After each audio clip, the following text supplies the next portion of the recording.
Hello students, I'm Damini and I'm going to speak about Agriculture in India Part 3 on behalf of personal tutors.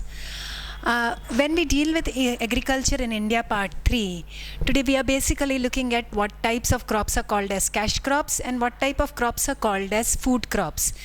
After we look into what are cash crops and food crops, we try to understand what are the various agricultural seasons and why certain crops are grown in a particular season. Now, first we try to understand what are cash crops and what are food crops. When we speak about cash crops, we say they mainly involve crops which give us, which are mainly meant for the purpose of sale. That means that the farmer is not earning just for self-consumption, but is trying to earn an income out of it. So we are calling these types of crops as cash crops. These include oil seeds, these include fibers like cotton and jute. So we are saying oil seeds, fibers like cotton and jute, and then we say there are plantation crops. Plantation means tea, coffee and rubber. So other than this, there is one more crop, sugarcane, which has been included under the cash crop. Sugarcane basically is sold for the purpose of making sugar or jaggery, and that is why it has been included into the cash crop. Then we have food crops, crops which are basically for the purpose of consumption. Like we have cereals, we have pulses, and we have spices. Food crops involves rice, wheat, we have all kinds of pulses, gram, we may be having tur. These are which the farmer can consume himself as well as produce for the purpose of sale. So we are calling these crops as the food crops. We basically classify these two crops into two categories. One of them is mainly, when we say cash crops, it is mainly like the farmer may be investing in it because he feels that they will give him returns for a number of years.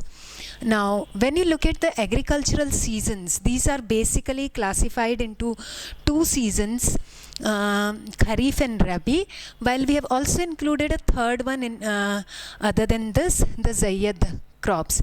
When we are speaking about agricultural seasons, we are trying to understand which crop can be grown during which time. Say, for example, we take the example of rice and wheat. So when we take the example of rice and wheat, rice is considered to be a kharif crop, while wheat is considered to be a rabi crop. What I mean by a kharif crop, that it requires more rainfall, that the crop requires much higher temperature as compared to the rabi crop. When the crop is sown, when the rice is sown, it is sown in the month of June and July, when the temperatures are comparatively high. That means that the crop can sustain that temperature, while it is harvested in the month of September and October. It is cut in the month of September and October. So such crops which require higher temperature are clubbed up as kharif crops, whereas crops which require lower temperature, say example wheat, it cannot survive in high temperatures. So it's grown in the month of October and November in North India when the temperatures are low. It is not grown at all in the southern part of the country where the temperatures do not go down very low, maybe 10 degrees or something like that. But then it is harvested in the month of March and April. March and April is the time when the seed is ripening. So during that time, it needs a little higher temperature during the time of ripening, and that is how it is grown in the month of March and April. An example of rabi crop is wheat. Whenever we speak about crops, food crops particularly, we'll be speaking about kharif or the rabi season. A third category is zayyad, which is in between these two. Say from November, the farmer's field is vacant where he wants to do something. So he can grow some of the fruits and vegetables which will give him certain amount of income. So this will become as the zayyad crop for just 2 or 3 months, for a short duration, whereas these crops are on the field for a relatively 4 to 5, 6 months duration. June, July, August, September, October. If you are sowing in the month of June, then June, July, August, September, October. So it's almost nearly 5 months that they are on the field. Whereas Zayyad crops are for a very short duration. It may be for just for 2 months or shorter duration. In between these two seasons, so that the farmer can earn certain amount of income and the land doesn't remain just fallow for that much long duration. Now we are going to deal with today with rice and wheat as two important crops. So we first look at the rice as a crop. When we are speaking about rice, we are saying it's a staple crop. Staple crop means staple food of the country. We say it's the staple food or staple crop because when you eat food, you have to have one main thing over there. Without this, you cannot eat your food. I mean, they say that rice is one of the staple food. Or when we say wheat, we say that that is one of the most essential thing that is required, while you can cook certain other things along with that. So in South and in Northeast, particularly Assam, Meghalaya, those areas, the rice is considered to be the staple food crop. It's one of the main ingredients of the food. This is a crop which is grown in tropical. When I'm saying tropical, I mean to say it is below the Tropic of Cancer, mainly below the Tropic of Cancer, but it is also grown above this region. We are saying it's a tropical as well as a subtropical crop. Rice is one crop which can be grown in almost all over the country, and it has lots, because of that it has lots of varieties as long as the water conditions are fulfilled. It can be grown in southern India. It's grown throughout the year till the irrigation facilities are available because the temperatures are high. So throughout the year it is grown. But rice is also grown in North India when the temperatures rise comparatively. May not be in the winter season, but in the summer season and during that time.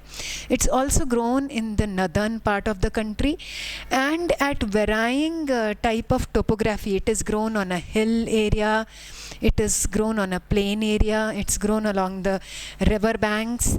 That is how it is a crop which has a large number of varieties depending upon the soil and the climatic conditions. The variety varies from one place to another.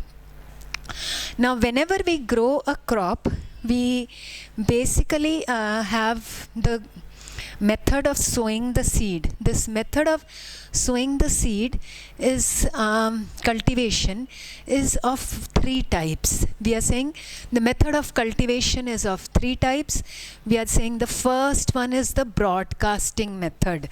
When I say broadcasting method of sowing the seed, generally done in poor land, the land which is not very fertile, the rainfall conditions may not be very good, and the farmer doesn't really want to invest too much amount of time into sowing the seeds. So what they do is they just take the seeds in their hand and throw it, they spread it. They just throw it so that the crop comes out. This is called as broadcasting, generally done on a not a very fertile land, not very well irrigated land, where the farmer doesn't really want to invest a lot of time into sowing the seed, and the quality of the seed may not be of a very good quality. It's just done for the purpose that the crop grows. The second one is drilling. Here the seeds are dropped at regular intervals. Now drilling and dibbling, these are 2 methods which are quite similar methods. In dibbling, the farmer has the land where the furrows are made. He has made the furrows, and in these furrows he goes and sows the seed. This is called as he's going to the furrow and sowing the seed at a regular interval. That means there is no wastage of seed. In broadcasting, some seeds may come out as a plant, some may not. But here they are sowing the seed so that no seed is wasted. But it is done with hand. But in drilling, the seeds are sown at regular interval with the help of a bamboo shaft. The farmer takes a bamboo stick and holes are made in this, and this is tied to the bullock cart. This is tied to the bullock cart, and as he moves forward, this rotates, and one seed falls down on the ground. So this will rotate. This is going to rotate like this as the farmer tills the land, and if there is a hole here, the seed tends to fall down. The seed, if it is a hole here, the seed will fall down at a regular interval. Again it will rotate and come back. Again the seed will fall down at a regular interval. So this is called as drilling. This is mainly popular in Tamil Nadu region in southern India. So we call it as drilling. Dibbling, I said, the seeds are sown at regular intervals. The seeds are taken in at regular intervals. Now, types of rice, when we look at the types of rice, there are two basic categories: upland rice and the lowland rice. The upland rice is generally on the mountain slopes, hills, where artificial irrigation is not very high. The artificial irrigation is not really possible. Maybe the rice quality is not very good, and that is why they only consume it for themselves. It's not basically meant for the purpose of sale. They just grow it for their own consumption. They are calling it as upland rice. I mean, we are calling it as upland rice, but for local consumption. The irrigation facility is not very good. Rice is a crop which requires good amount of water. So here we don't have good amount of water, and that is how the farmer is growing for his self-consumption. On the mountainous regions, on the hill slopes, on the mountainous regions, or on the hill slopes, it is grown. Then lowland rice on the banks of the rivers. In the banks of the rivers, valleys and deltas, it is grown. The rice is grown, and grown in the month of June and harvested in November. This is mainly for the purpose of sale. The lowland rice is mainly grown for the purpose of sale. Now, these are the two varieties of rice. We need to understand what are the climatic conditions which are required, climatic and soil conditions which are required for growing of rice. So first we look at the temperature. When we speak about temperature, mean temperature, average temperature is 24 degrees. That means while growing it requires 16 to 20 degrees, while ripening it requires between 18 degrees to 32 degrees. But along with that it needs plenty of sunshine. So that is how we are saying it is a kharif crop, because it is grown and when the temperatures are comparatively high, 16 degrees to 20 degrees, and during ripening 18 to 32 degrees. That means around the month of October, when the temperatures are still high, grown in the month of June and harvested around October. Now we said temperatures are high here, and along with that we look at the rainfall. The rainfall is 150 centimeters to 200 centimeters. The field should be flooded with water. When it is grown, there should be knee length water on the field. I mean, sufficient water on the field for the crop to grow. So flooded with fields during earlier part of the growing season. That means that the seed is sown and the water level should be a little, we could visualize that the water is standing there. It should be something like that. We could visualize the water standing there. um, flooded with fields during the earlier part of the growing. Slight rain before ripening helps in a better quality of seed. Now, along with rainfall, you need to understand the soil. It is deep, fertile, clayey soil. We have said clayey soil can retain water. So we are saying deep, fertile, clayey soil. The field should be puddled with water. The field should have water. Clayey soil does not allow the water to go down to the lower layers. It sticks itself and the water keeps standing. Like the black soil is the clayey soil. So the water keeps standing on the field. So soil can be easily puddled into mud and the water keeps standing over there on the field itself. The soil retains moisture. This why we are really seeing that the soil is puddled with water, or the water is standing there. It protects the plants from pests which cannot survive underwater. Some of the pests which cannot survive underwater cannot really sustain themselves, and the rice crop can be saved. So we have said kharif crop, temperatures high. We have said kharif crop, rainfall is heavy here, and we have said that the soil is such that it can retain moisture and water does not go down. Now, when we speak about methods of cultivation, there is one more method that we need to understand is transplantation, that is particularly applicable to rice. What we mean by transplantation is that the seeds are first sown in nurseries in a special area, separate smaller piece of land where the seeds are sown for the purpose that the farmer can take considerable care of those plants. So they are first sown over there and then they are taken out along with their roots and replanted on the field. We call this method as transplantation, using the word transplant. So what we do is, what the farmer does it, he sows the seed on the separate piece of land called as nursery, where he can easily remove the weeds, where he can see to it that the plants grows up to almost up to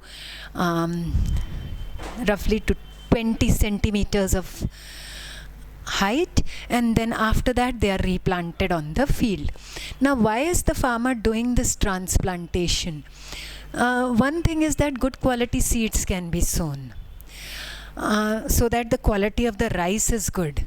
Second is, when they are re-sowing the plant, the weeds can be taken out, the weeds can be removed, and the plant is re-sown again on the field. And the third thing is that this is a method which requires lot of labor, which is easily available in our country. There is another method of transplantation which is with a better quality of seeds, HYV seeds, with better methods, like they have the nursery. In the nursery they have the raised beds on which the rice is grown. They have this raised beds on which the rice is grown. This method, where on the raised beds the seeds are sown, so that we can identify, we can easily make out whether it's a rice crop or a weed. We can understand that it's sown on a raised bed.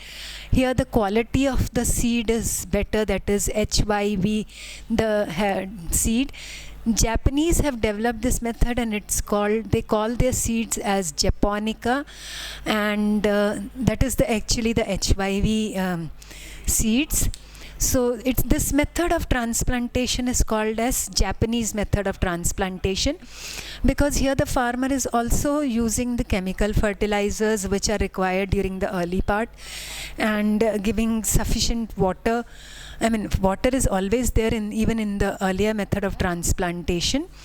So, but the quality of seed is better and the chemical fertilizers are given. We have devised a method of how to identify weeds from the seeds. from the rice plant by making a raised bed. So this method is much better than the ordinary transplantation. We call this as Japanese method of transplantation. Now, after the seed is sown and the fields are flooded and it is harvested after some 4 to 5 months, you are familiar with the method of harvesting. They hold the stalk together. Now whenever you look at a crop, this is the seed part and this part is called as the stalk. So the stalk is held together, a number of stalks are held together, and then they cut it with this instrument which they call as sickle. So all together they hold them and they cut the stalk. So harvesting is basically cutting of the crop. After cutting it, they leave it on the field for 2-3 days so that the moisture content decreases. The amount of moisture on the plant decreases. And then the next method is threshing. So what you need to remember is threshing involves beating the sheaves. Now they've got all of these stalks are held together and the sheaves are beaten. They beat the sheaves against a wooden bar. Against a wooden kind of thing, wooden bar, wooden plank. On that they do the beating of the sheaves against wooden bars. So that the seeds are separated from the stalk. And then is the process of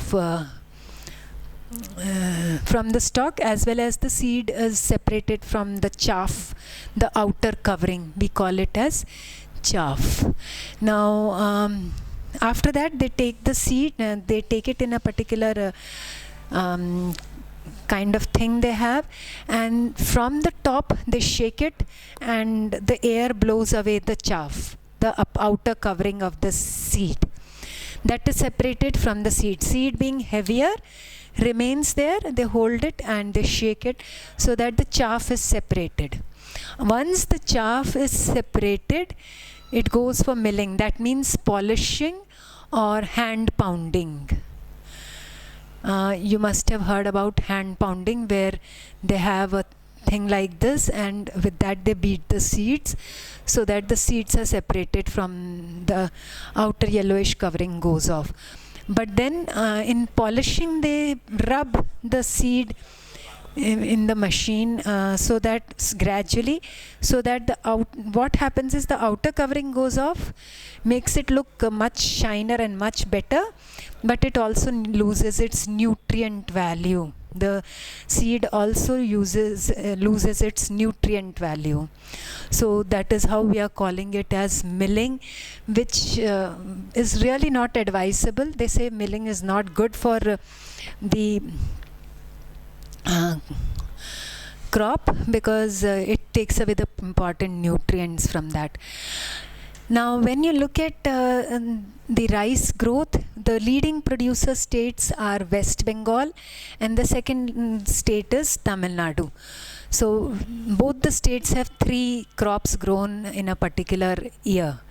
3 for West Bengal: Os, Aman and Bora. These are the 3 crops which are grown over here. But the leading producer state for rice is West Bengal and the second one is Tamil Nadu. So you need to remember the leading producer state. You need to know what is exactly winnowing or what is exactly threshing or harvesting. Harvesting, you'll have to remember cutting the stalk with the sickle. For threshing, you have to beating the sheaves against a wooden, taking the crop in a particular open utensil and exposing it from a height to the air. So this is what is about rice. Look at the next crop. It's the wheat. Now wheat is again a staple food crop. That means that it's one of the main ingredients of the food, particularly in north and northwest. It's a food crop of the north and the northwest. It's a crop rich in protein, carbohydrates and vitamins, and considered to be an essential food crop, an essential ingredient, what we call as rotis, into the daily diet of the people of northern India. Now India is the 4th largest producer of this particular crop, and it is grown in well drained level land. The soil should not have water standing over there. So we are using the word well drained. What kind of soil will not have water standing there? Loamy soil, which is mixed with sand plus clay. Okay, so because of the sand, the water will percolate to the lower layers. If the crop is here, the water will not stand here, but water will percolate to the lower layers because of the sand. So well drained loamy soil, well drained level land it is grown. It's a crop which grows very well in the level plains of Punjab. With machinery and irrigation. I mean, it's a crop which was actually involved in the Green Revolution, where irrigation was developed and machineries were supplied to the farmers. It grows very well in well-drained level land and suits level plains of Punjab.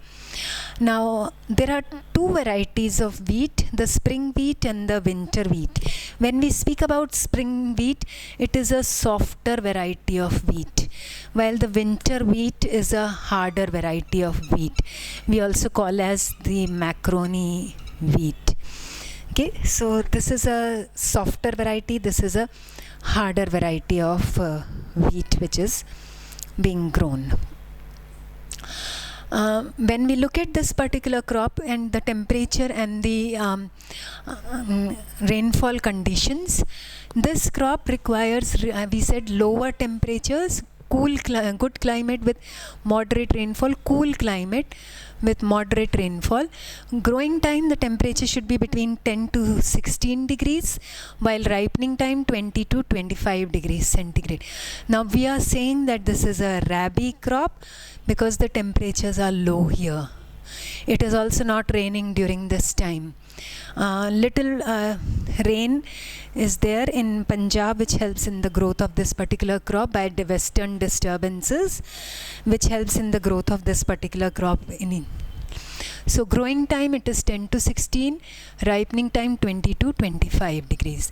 Rainfall is also comparatively, amount of water required is just 80 centimeters of water requirement. We said soil should be heavy loam.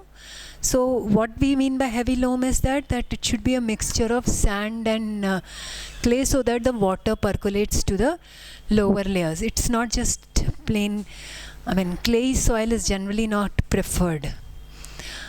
Alluvial soils of Indo-Gangetic plains. We have said alluvial soils vary in their texture and they have some amount of they are sometimes coarse grain and fine. So we had spoken about this in the previous lecture. So alluvial soils are considered to be good for this wheat crop. Generally, when the sowing is done, they see to it that the land is very well plowed. It's plowed once or twice thoroughly so that the seed can be easily sown. It also retains certain amount of moisture, and the sowing is done by the method of broadcasting. That means just throwing the seeds, and the sowing is done. Now this particular crop is, when we speak about the leading producers, UP, Rajasthan, Punjab, Haryana and Bihar are some of the states where this crop is being grown. Other than this, there are also states like Madhya Pradesh, Maharashtra are also other states. But this crop is not grown in southern India because southern India has high temperatures and the temperatures are not suitable for this growing of this particular crop. The temperatures are unsuitable for growing of wheat crop. So that is how it is not grown in southern India. We look at the climatic contrast of rice and wheat. So when we speak about climatic contrast, rice is a kharif crop, wheat is a rabi crop. Rice requires roughly 20 to 32 degrees centigrade of temperature. This requires 10 to 15 degrees of comparatively lower temperatures. It requires 150 centimeters of rainfall. This requires wheat requires 80 centimeters of rainfall. Rice is mainly grown with extensive irrigation, not much of labor, but rice is grown in regions of heavy rainfall and requires considerable labor, but wheat is grown with extensive agriculture also. This requires transplantation, this requires draining of the water from the field before the crop is being harvested. So this requires considerable labor, but this can be done with the method of extensive agriculture also. That means we can use the machines and cut the crops also. You basically need to look into, when you look at about rice, what are the soil conditions, temperature conditions and rainfall. What are the climatic conditions for rice? Similarly for wheat, you have to look into the climatic conditions. Why is well-drained soil used? Why is clay soil used? Because it has to be puddled with water. Why is wheat grown in not grown in southern India? And the climatic contrast between rice and wheat. So you need to have a climatic contrast between rice and wheat. With that, we conclude this particular series on agriculture in India part 3. We'll begin with the next one with it tomorrow. सब बंद कर